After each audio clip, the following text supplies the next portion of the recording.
इस कार्यक्रम के पुण्यार्चक हैं निवेदक सकल दिगंबर जैन समाज, सतना, मध्य प्रदेश। परम ध्यान योग प्रणेता परम पूज्य मुनि श्री 108 परम सागर जी महाराज की जय। परम पूज्य मुनि संघ की जय। टेम्परेचर तक पहुंचते पहुंचते हीटेड होते होते वह जब आपके सामने वह केवल अग्नि दिखाई देती है, तो उस अग्नि के बाद जब करंट बनती है वही उसका सार होती है। उत्कृष्ट टेम्परेचर होने के बाद में वह अनंत सार सामने आता है। थोड़े टेम्परेचर पर काम नहीं होगा। करंट जब भी बनेगी टेम्परेचर कितना होना चाहिए? उत्कृष्ट होना चाहिए। जितना उत्कृष्ट हो सकता है साइंस की भाषा में उतना उत्कृष्ट होना चाहिए। 200 डिग्री 400 डिग्री कितना भी उत्कृष्ट हो सकता है। वो जब इतना उत्कृष्ट हो जाएगा तब जाकर के वो इलेक्ट्रिसिटी उससे क्रिएट होगी। उससे पहले वह आग रहेगी, बिजली नहीं कहलाएगी। सुन रहे हो? उत्कृष्ट प्राप्त होने पर ही अनंत सारभूत चीज सामने आती है, और जब वह अनंत सार उसमें से निकलता है तो फिर उस सार को तुम पकड़ नहीं सकोगे। उसमें एक फ्लो होता है। उस सार को बस तुम एक अनुभव कर सकोगे। करंट को फिर तुम देख नहीं सकोगे। उस हीट को तो देख सकोगे जो उससे जस्ट पहले है। अनंत उससे सार बनने वाला है, उत्कृष्ट टेम्परेचर पर है, वो तो तुम देख लोगे। लेकिन उसके बाद में जैसे ही बिजली बनेगी, जैसे ही वो करंट उससे जनरेट होगी, वो आपको करंट देखने में नहीं आएगी। बता दो किसी ने देखी हो करंट? तो इलेक्ट्रिसिटी मर्चेंट के लोगों से ही पूछ रहा हूं मैं। किसी ने करंट देखी है? छुआ है? बिना देखे ही छू लेते हो? अगर बिना देखे छू लिया होता तो यहां नहीं होते अभी। ना आप करंट को छू सकते हो, ना करंट को देख सकते हो। करंट को छूने की भी कोशिश करोगे तो उसमें आपको कोई भी छूने का एहसास नहीं होगा। वो करंट आपको ऐसे पकड़ेगी, ऐसे पकड़ेगी कि फिर आप बताने लायक ही ना रहोगे कि करंट कैसी थी। क्या कर सकते हो आप? करंट को भी छू नहीं सकते हो। जो वास्तव में करंट है वो छूने में नहीं आती, वो तो उसका टेम्परेचर का एक झटका होता है जो आपकी बॉडी के लिए घातक सिद्ध हो जाता है। लेकिन वास्तव में ना करंट को हम छू सकते हैं, ना करंट को हम देख सकते हैं। ऐसे ही जो उत्कृष्ट आत्माएं हो जाती हैं, सिद्ध भगवान हो जाते हैं, उनको ना हम छू सकते हैं, ना हम आंखों से देख सकते हैं, लेकिन हम अपने ज्ञान से समझ सकते हैं कि ये उत्कृष्ट अनंत सार को प्राप्त कर चुके हैं।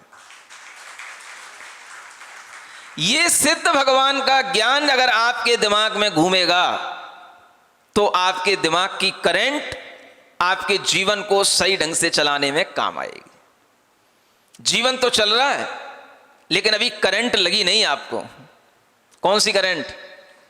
जो करंट हम लगाना चाह रहे हैं वो करंट अगर लग जाए, हमारे शरीर के भीतर बैठा हुआ आत्मा ऐसा ही अनंत सुख का स्रोत है, ऐसा ही अनंत सुख को प्राप्त करने वाला परम आत्मा है। ये करंट आपको जिस दिन लग जाएगी उस दिन आपको अपने आप भगवान के गुण गाने के लिए गुनगुनाना शुरू हो जाएगा और आप गाने लग जाओगे, ओम अरहम नमः, ओम अरहम नमः, ओम अरहम नमः।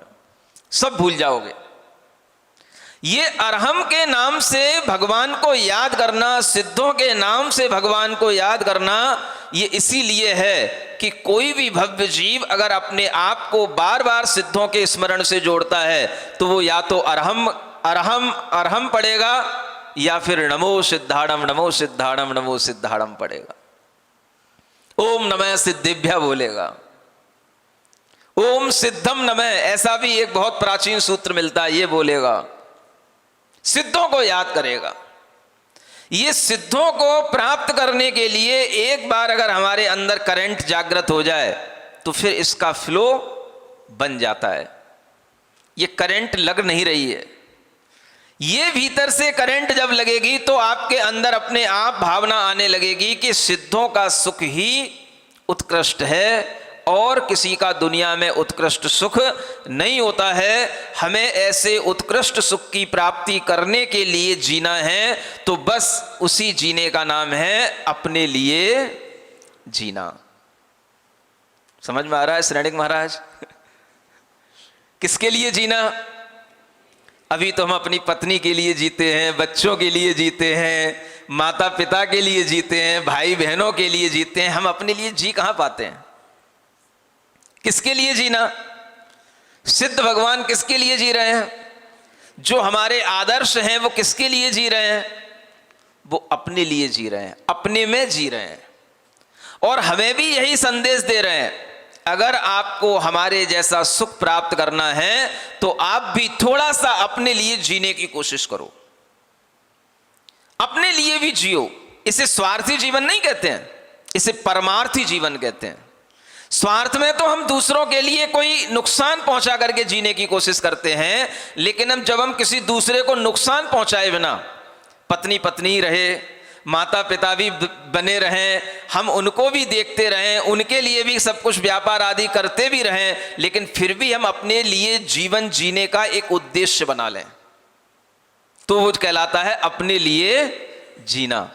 वो तब होगा जब आप एक उद्देश्य पहले बना लेंगे। जीने की कला बाद में आएगी, पहले आपको एक उद्देश्य बनाना पड़ेगा कि हां मुझे अपने लिए भी जीना है। बोलो, इलेक्ट्रिसिटी जो इलेक्ट्रिक होती है वो किसके लिए जीती है? बताओ, इलेक्ट्रिक किसके लिए जीती है? इलेक्ट्रिक सिर्फ अपने में रहती है, अपने लिए जीती है।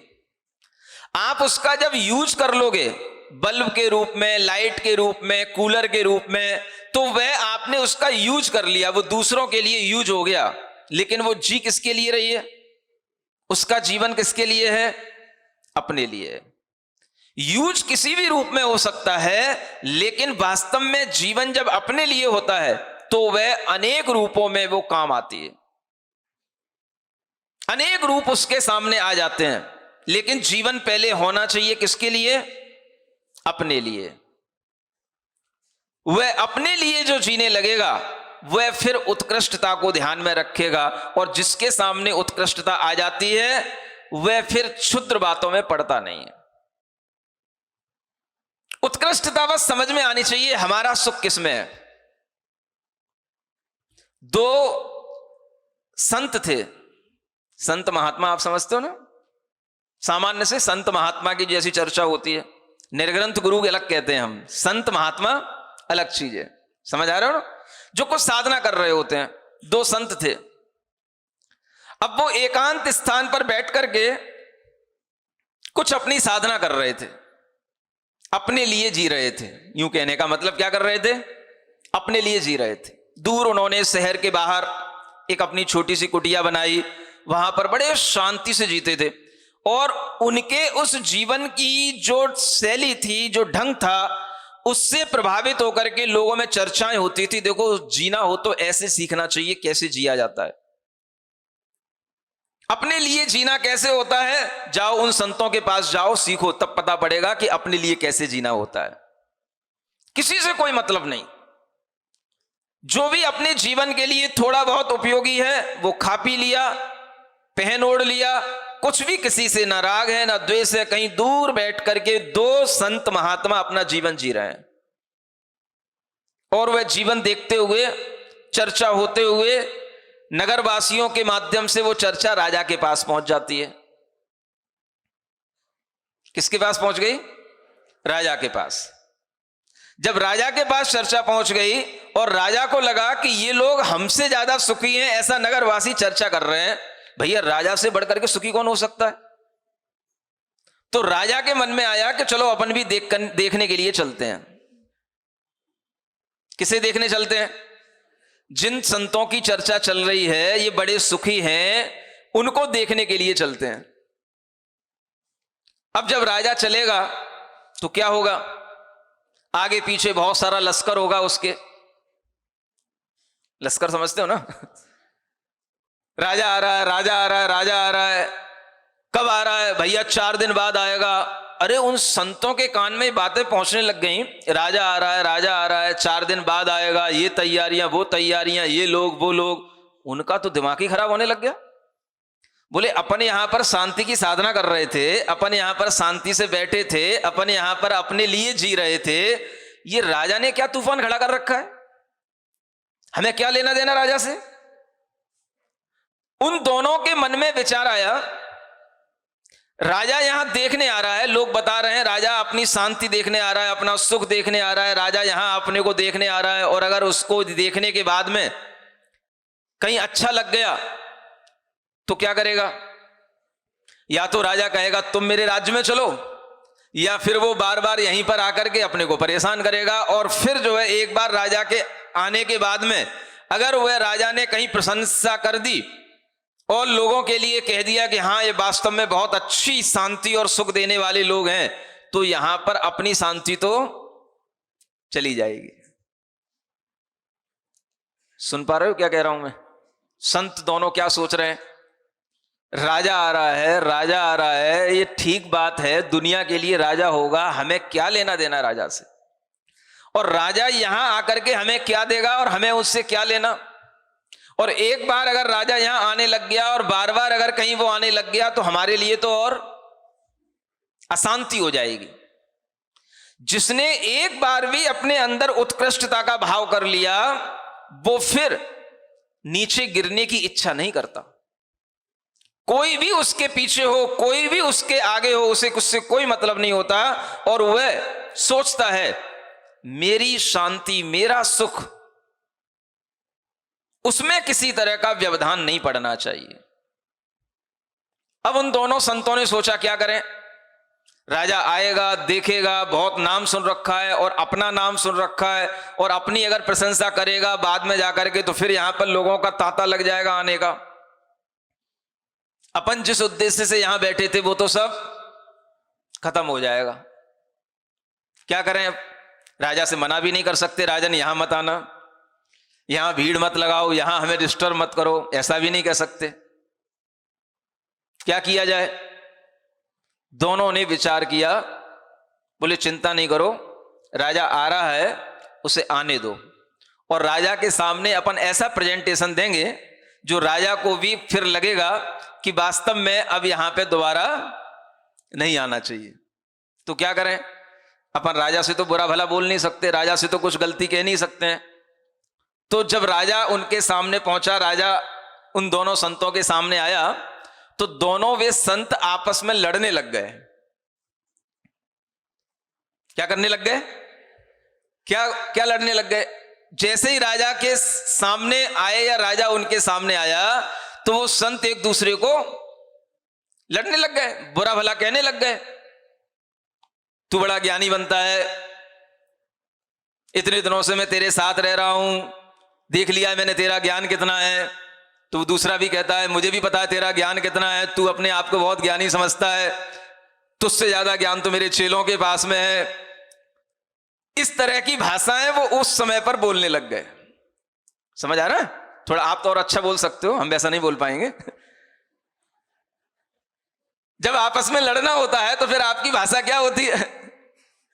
वही भाषा जो एक दूसरे को जलील करे, और वह एक दूसरे को जलील करने वाली भाषा, एक दूसरे को नीचा दिखाने वाली भाषा, लड़ने वाली भाषा, वो वहां पर बोलने लग गए। और राजा वहां खड़ा खड़ा देखने लग गया। बोले ये क्या हो रहा है? हमने तो बहुत नाम सुना था, ये दोनों संत बड़े सुखी रहते हैं, शांति से रहते हैं, इन जैसा स्थान स्वर्ग में भी नहीं मिलेगा जैसे स्थान में ये रह रहे हैं, और यहां आकर के देख रहे हैं ये तो क्या है? ये तो ऐसे लड़ झगड़ रहे हैं जैसे हम कभी अपने राजा में बन करेंगे, हमें कभी ऐसा नहीं लड़ना झगड़ना पड़ता। तो राजा ने वहां से दूर से ही हाथ जोड़े और चलता बना, अपनी सवारी नापी और चला गया। फिर दोनों संतों ने हाथ मिलाए, बोले अपना काम हो गया, छुट्टी मिली राजा से। अरे क्या लेना देना राजा से? क्या होना जाना है अपने को? जिसे उत्कृष्ट अपने ध्यान में है, जिसे उत्कृष्ट अपनी आत्मा दिखाई दे रही है, जिसे परमात्मा के ध्यान में उत्कृष्ट सार नजर आ रहा है, उसे किसी राजा और किसी मंत्री से मिलने में कोई सार समझ में नहीं आता। इसीलिए कभी भी आप देखना, कोई भी निर्ग्रंथ दिगंबर संत होता है तो वह कभी किसी राजा और मंत्री से मिलने के लिए कभी आतुर नहीं होता है। जरूरत नहीं है। तुम्हें अगर आना होता है, आ जाते हो, तो वो भी अपने लिए एक व्यवधान होता है।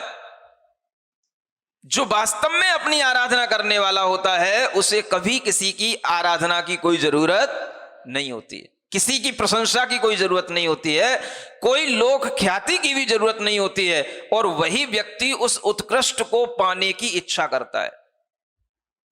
जब हमारे पास में उत्कृष्ट है तो अब हमसे बढ़कर के उत्कृष्ट भाव अब हम किसको देंगे? हमारा आत्मा उत्कृष्ट है, हम जिस परमात्मा का ध्यान कर रहे हैं वो उत्कृष्ट है, तो अब बीच में तीसरी चीज उत्कृष्ट क्या होगी बताओ? इसलिए आचार्य कहते हैं उत्कृष्ट को ध्यान में रखो। जब उत्कृष्ट आपके ध्यान में होगा तो बाकी सब चीजें आपको यूं ही दिखाई देंगी, निकृष्ट सी दिखाई देंगी, तुच्छ दिखाई देंगी। और उन चीजों के बीच में रहते हुए भी आप अगर उत्कृष्ट का ध्यान करने लग जाओगे तो आपके ध्यान में कभी भी बाधा उत्पन्न करने वाली कोई शक्ति सामने आएगी ही नहीं, क्योंकि आपका लगाव किससे है? उत्कृष्ट से है। सार किसमें है? उत्कृष्ट में है। वो सार कितना होता है तो गिनने लायक नहीं होता है, अनंत होता है। उसी को हम परम सुख कहते हैं। और वह परम सुख जिस आत्मा में उत्पन्न होता है उसी को हम सिद्ध आत्मा कहते हैं। ऐसे सिद्ध भगवंतों का ध्यान करने का नाम ही सिद्धों की आराधना कहलाती है। हम उन सिद्धों को इस तरह के गुणों से जब जानने लग जाते हैं तो हमें संसार की सब बातें क्षुद्र समझ में आने लग जाती हैं। और हमारी करंट अगर इस तरह से बहने लग जाए कि हम अपनी करंट का यूज किस ओर करें, तो उस ओर करें जिससे बढ़कर के दुनिया में कुछ भी नहीं है। अपनी आत्मा को परम आत्म तत्व से जोड़ो, और वह परम आत्म तत्व भी हमारे भीतर छिपा हुआ है। जिन्होंने उस परम आत्म तत्व को प्राप्त कर लिया है उनका ध्यान करो, उनसे जोड़ो और अपने अंदर भावना करो कि मुझे भी उसी परम आत्म तत्व की उपलब्धि हो। यही परम सुख की प्राप्ति का उपाय है। ऐसे परम सुख को प्राप्त करने के लिए किन्हीं राजाओं के किसी भी तरीके के व्यवहार की किसी दूसरे को कोई जरूरत नहीं होती है। और वह राजा होते हैं तो राजा हमेशा दूसरों के लिए सोचते रहते हैं। राजाओं के पास कितना सा सुख होता है। वो श्रेणिक राजा को देख लो, एक अपमान का दंश सहन नहीं कर पा रहे हैं।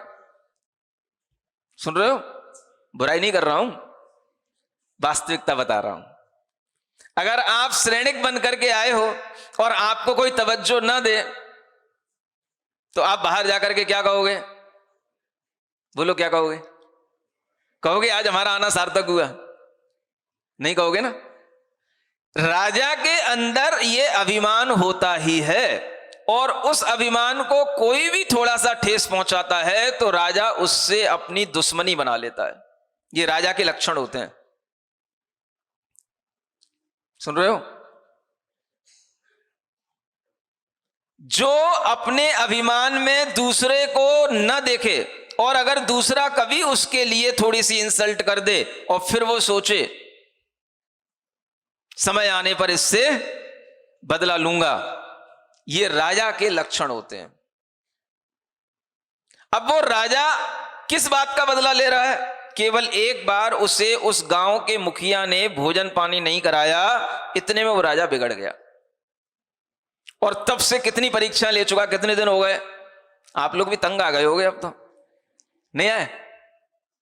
बहुत सारी परीक्षाएं हो गई, और एक के बाद एक परीक्षा होने के बाद भी वह राजा श्रेणिक अभी भी जो है उन नंदी गांव के लोगों से परीक्षा कर रहे हैं, परीक्षा ले रहे हैं। अब एक बार परीक्षा लेने के लिए उन्होंने एक आदेश पहुंचा दिया, जाओ नंदी गांव के लोगों से कह देना एक रस्सी बना के लाओ, और वो रस्सी होनी चाहिए बालू की। किसकी?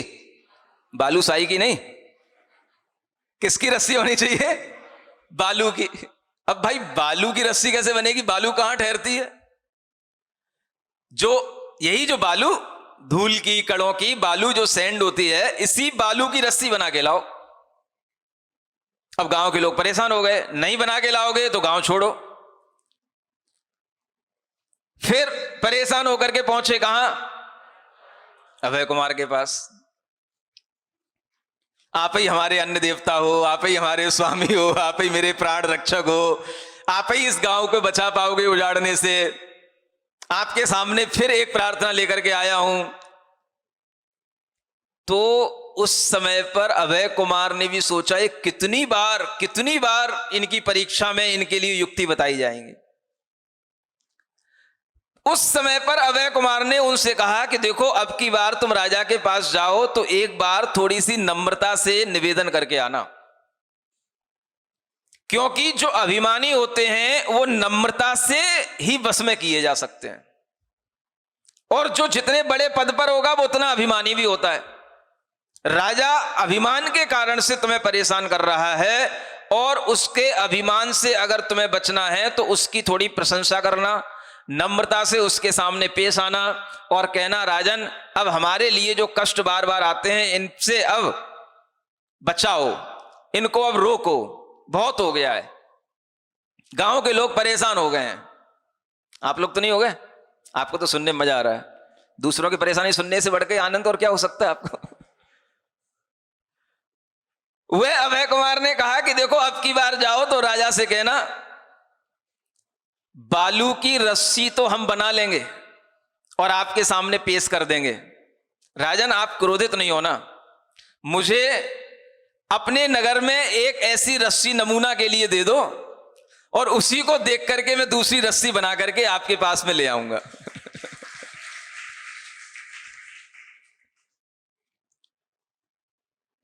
जब राजा ने देखा कि इन्होंने हमारे लिए ही प्रति प्रश्न कर दिया और हम उसका उत्तर नहीं दे पाएंगे, तो राजा को क्रोध आना स्वाभाविक था। लेकिन उसी समय पर वहां के लोगों ने हाथ जोड़ ली, राजन अपराध क्षमा हो, अपराध क्षमा हो, आप हमारी कितनी परीक्षा लेंगे? ऐसा हमने कौन सा अपराध कर दिया जिसके कारण से आप बार बार हमारी परीक्षा ले रहे हैं? हम लोग तो इतने योग्य नहीं है, नितांत मूर्ख हैं, आपके चरणों में नम्रता से निवेदन कर रहे हैं। आज राजन अब इसके बाद में इन परीक्षाओं पर रोक लग जानी चाहिए। सब लोग आपके सामने विनम्रता से निवेदन कर रहे हैं, और ये निवेदन हो गया।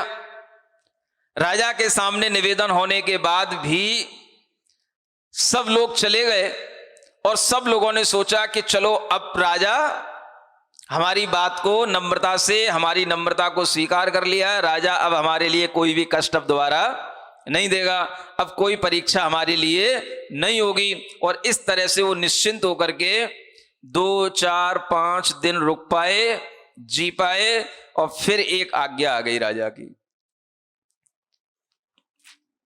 किसकी? फिर एक दूत भेज दिया उन्होंने, जाओ नंदी गांव के लोगों से कह देना कि वह बहुत अपने आप को ज्ञानी समझते हैं, बुद्धिमान समझते हैं, और हमारे सामने आकर के भी बहुत नम्रता से पेश आकर के हमें अपने बस में करने की कोशिश करने में लगे थे, लेकिन ये श्रेणिक इस तरह से बस में नहीं होगा। क्या करना है? उन गांव के लोगों से कह देना, एक घड़े में हमें घड़े के बराबर ही, बिल्कुल घड़े के बराबर ही जितना कद्दू होता है, जिसको कुष्मांड बोलते हैं, वो कद्दू हमें उस घड़े के बराबर ऐसा कद्दू ला करके देना जो उस घड़े में रखा हुआ हो, न पहले से उसमें उत्पन्न हुआ हो, न उसको उसके अंदर डाला गया हो, वो घड़े के बराबर होना चाहिए। फिर एक परेशानी में बढ़ गए, अगर नहीं ला करके दोगे तो क्या होगा? गांव छोड़ के जाना पड़ेगा। अब जब ये प्रश्न फिर उनके सामने आ गया, गांव के लोग फिर भागे भागे पहुंचे कहां? अभय कुमार के पास। बस एक ही सहारा, सबका मालिक एक कौन? अभय कुमार। फिर पहुंच गए अभय कुमार के पास में। अभय कुमार अपनी मस्ती में खेल रहे थे, एक वृक्ष के ऊपर चढ़े हुए थे, जामुन का वृक्ष था, और भी उनके कुछ गांव के संगी साथी थे, उनके साथ में खेल रहे थे। उसी समय पर कुछ सैनिक लोग उस समय पर वहां से घूमते हुए आ गए, निकले, और वह सैनिक लोग भी वहां पर आकर के थोड़े से खड़े हो गए। वो कहीं से थोड़ा सा बहुत दूर दराज से चल करके आ रहे थे, और वह आकर के जब वृक्ष के नीचे बैठ गए तो उन्होंने देखा कि यहां पर कुछ लोग खेल रहे हैं, कुछ लोग ऊपर वृक्ष पर चढ़े हुए हैं। तो उन्होंने कहा कि मुझे इस वृक्ष के फल दे दो, मैं भूखे हूं। हमारे लोग यहां नीचे जो बैठे हुए लोग हैं, जो आदमी हैं हमारे, इन्हें बहुत देर से भूख लगी हुई है, कुछ खाने को मिला नहीं है, इस वृक्ष के फल दे दो। तो वो सब लोग सैनिक की सेना के लोग थे, सेनापति था, और ऊपर कौन बैठे थे? अभय कुमार जी बैठे थे। उनने सोचा ये सेनापति आज सामने आए हैं, इन्हें थोड़ा सा छकाना चाहिए। बहुत इन्होंने परेशान कर लिया गांव के लोगों को। तो उन्होंने कहा कि भाई फल तो दे दें, कैसा फल चाहिए तुम्हें, गर्म चाहिए ठंडा चाहिए? अब वो सेनापति सोचने लग गया कि भाई फल तो फल होता है, फल भला कैसे गर्म होने लग गया और कैसे ठंडा होने लग गया, और अगर हम कोई भी एक दे देंगे तो क्या एक शाखा में गर्म और ठंडे दोनों फल होते हैं क्या? नहीं समझ आया? एक ही पेड़ की एक ही शाखा में ठंडे और गर्म फल कहां से हो जाएंगे? तो सोचते सोचते उसने कुछ रहा नहीं गया, तो उसने पूछ लिया, कह दिया, श्रीमान कोई बात नहीं, आप हमें गरम गरम फल दे दें। कैसे फल दे दें? गरम गरम फल दे दें।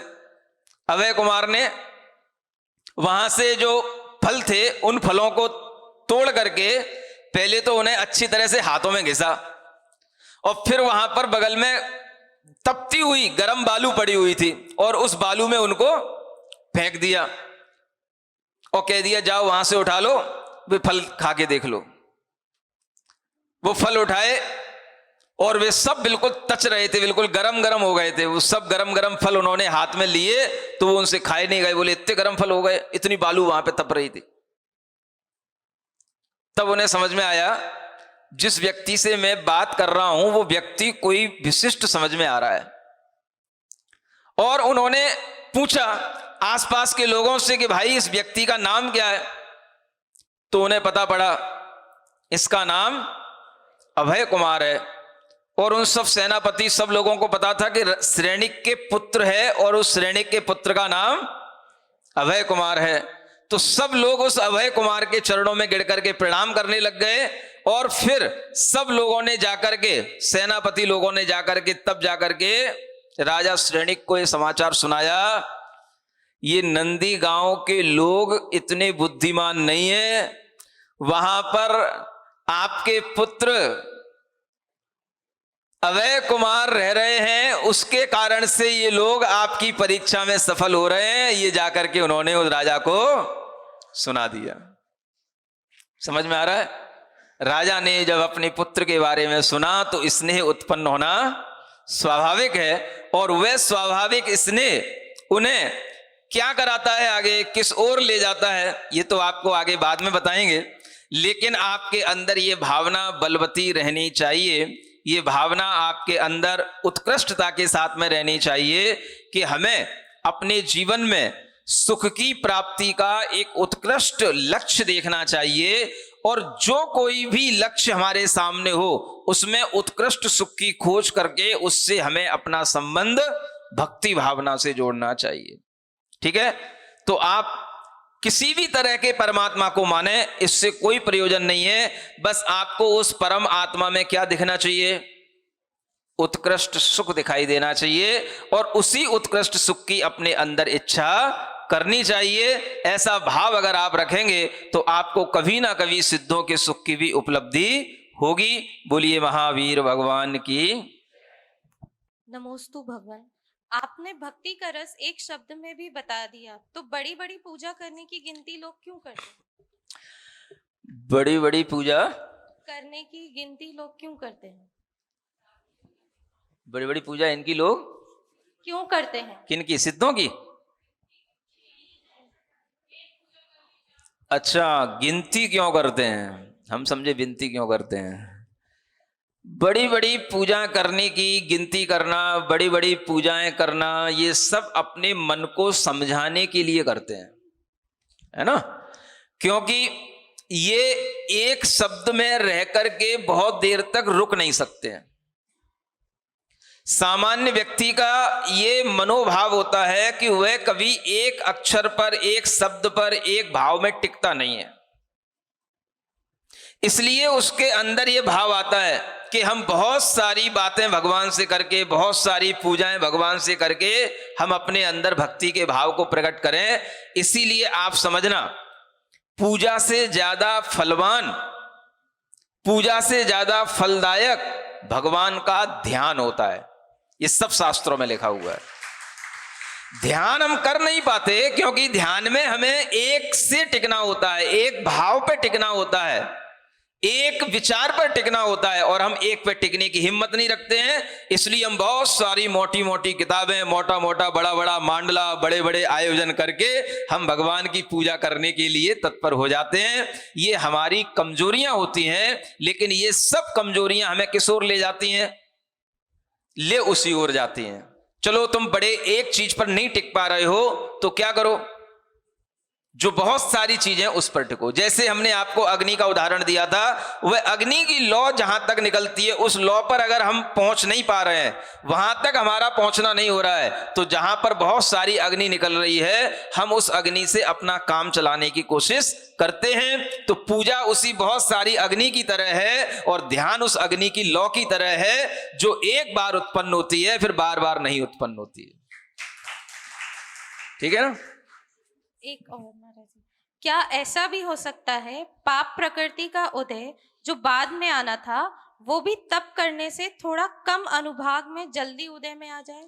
हाँ, तप करने से आपका पाप समय से पहले खिर सकता है, और अगर आप उस समय पर जागृत हैं, आपके अंदर पुण्य भाव चल रहे हैं, तो वह पाप अपनी शक्ति को दिखाए बिना भी उस पुण्य में कन्वर्ट होकर के निकल सकता है, आपको पता ही ना पड़े। ऐसा भी हो सकता है।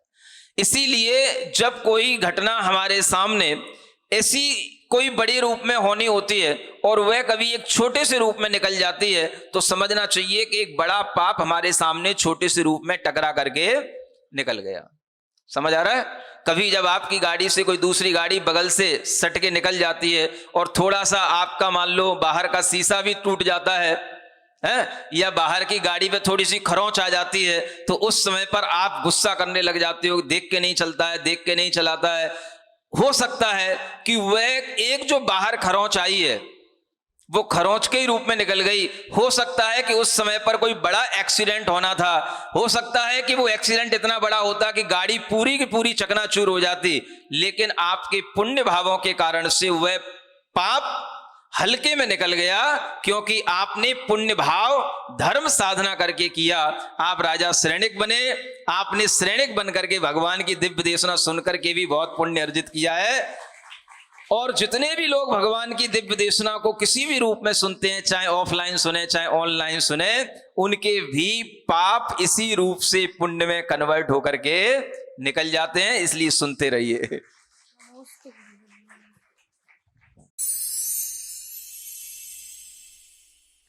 सिरिजिणवाणी जग कल्याणी जग जन मदतम मोहरी जनमण हारी गढ़हर हारी जम जरा भव रोग हरी तिथ्य राणम दिव्य झुणिम जो पड़ई सुणई मय्ये धारई राणम सौख मणंतम धर्य सासद मोक्ष पदम पावई सासद मोक्ष पदम पावई।